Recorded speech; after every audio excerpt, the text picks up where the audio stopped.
Bharat France के साथ मिलकर छठी पीढ़ी का स्टेल्थ लड़ाकू विमान एफ कैश बनाएगा, जो कि एमका से कहीं ज़्यादा एडवांस, कहीं ज़्यादा खतरनाक और कम से कम 40 साल आगे होगा पूरी दुनिया की टेक्नोलॉजी से। ये बात मैं नहीं कह रहा, भारत के रक्षा मंत्री कह रहे हैं। दरअसल आप स्क्रीन पर देखिए, भारत के रक्षा मंत्री राजनाथ सिंह जी ने आज ट्वीट करके बताया है कि जहां एक तरफ हम एमका बनाने का काम बहुत तेजी से आगे बढ़ा रहे हैं, जो कि एक 5th जनरेशन का स्टेल्थ लड़ाकू विमान होगा, वहीं हमें यह भी नहीं भूलना चाहिए कि दुनिया इससे आगे देख रही है। दुनिया छठी पीढ़ी के स्टेल्थ एयरक्राफ्ट पर काम करना शुरू कर चुकी है और हम इसमें पीछे नहीं रह सकते। हमें इसमें भी अब काम करना होगा, क्योंकि एमका को देरी से बनाकर हम दुनिया से 5th जनरेशन की टेक्नोलॉजी में पिछड़े जरूर हैं, लेकिन जो उसके आगे की 6th जनरेशन की टेक्नोलॉजी है उसमें हम दुनिया का ना सिर्फ मुकाबला करेंगे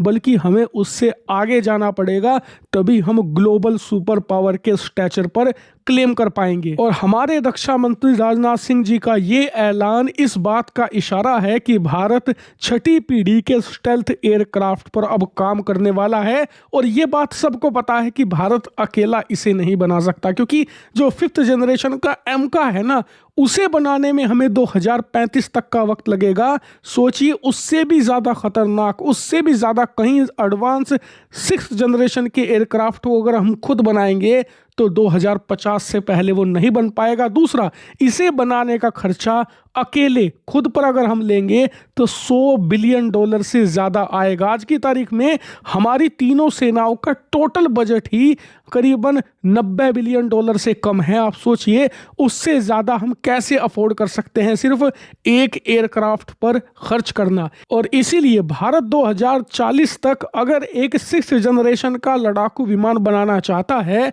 तो कोलैबोरेशन के अलावा हमारे पास कोई रास्ता नहीं है, क्योंकि खर्चा कम आता है। जब ज़्यादा देश मिलकर बनाते हैं तो खर्चा आपस में बढ़ जाता है और सब देशों के पास खास टेक्नोलॉजी होती है, उसे मिलाकर एक बेहतर एयरक्राफ्ट भी बनाया जा सकता है, वो भी जल्दी।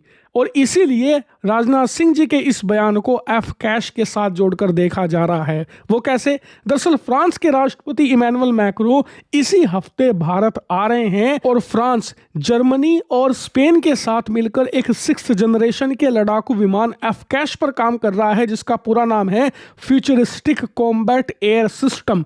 तो ऐसे में इसे जोड़कर देखा जा रहा है कि भारत यहाँ पर फ्रांस के साथ कोई डील कर सकता है ताकि भारत भी स्पेन, जर्मनी और फ्रांस के इस एफ कैश प्रोग्राम में जुड़ जाए और फिर चारों देश मिलकर इस नेक्स्ट जनरेशन के स्टेल्थ लड़ाकू विमान का निर्माण करें। इसको लेकर एक डील या एग्रीमेंट हो सकता है, या फिर डील को लेकर बातचीत भी शुरू हो सकती है। ऐसा इसलिए भी कहा जा रहा है क्योंकि इस समय जो ये 3 देशों का एफ कैश लड़ाकू विमान का प्रोग्राम है, ये बहुत ज़्यादा संकट से गुजर रहा है। संकट इसलिए कि शुरुआत में 3 देश इसे मिलकर बनाने वाले थे, फ्रांस, जर्मनी और स्पेन।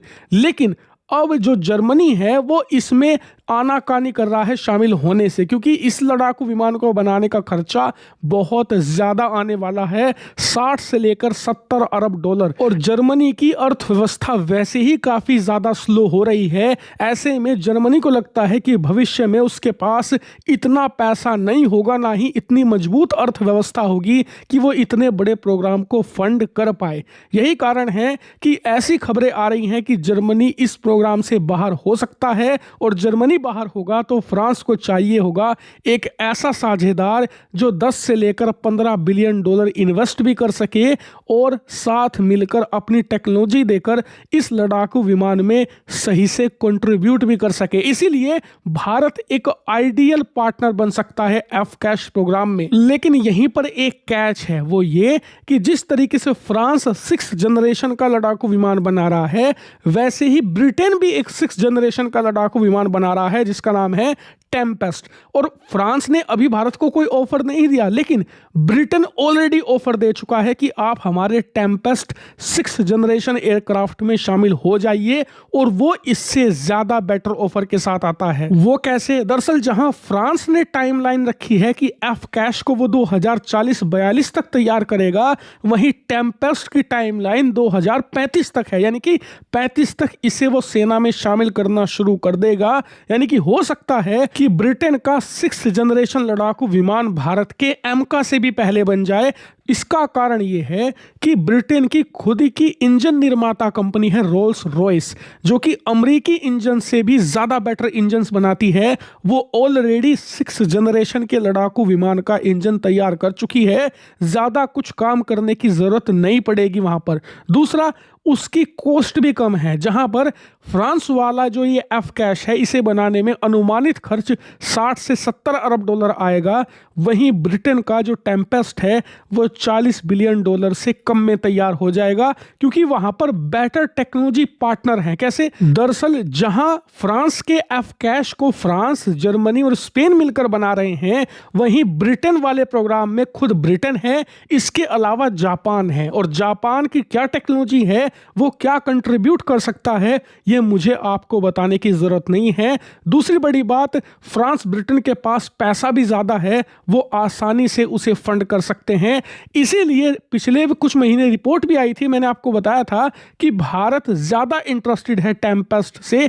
इसीलिए हो सकता है कि अभी इस टाइमलाइन को देखकर कि भाई फ्रांस के राष्ट्रपति आ रहे हैं, हमारे रक्षा मंत्री ने बयान दे दिया, तो लोग भारत और एफ कैश को जोड़कर देख रहे हैं। लेकिन अगर आप फैक्ट शीट पर जाओगे तो पाओगे कि भारत ज्यादा करीब है ब्रिटेन वाले टेम्पेस्ट के। और ऐसा होना स्वाभाविक भी है, क्योंकि जो एफ कैश है ना, उसमें सिर्फ फ्रांस ऐसा देश है जिसके साथ भारत के करीबी संबंध हैं। लेकिन जो ब्रिटेन वाला टेम्पेस्ट है, उसमें ब्रिटेन के साथ भी हमारे अच्छे संबंध हैं, वहीं जापान के साथ तो लिटरली भाइयों वाले संबंध है। यही कारण है कि भारत जापान और ब्रिटिश ग्रुप में ज्यादा कंफर्टेबल रहेगा, ज्यादा अंडरस्टैंडिंग रहेगी, क्योंकि ऑलरेडी हम दोनों के साथ क्लोज रिलेशनशिप रखते हैं।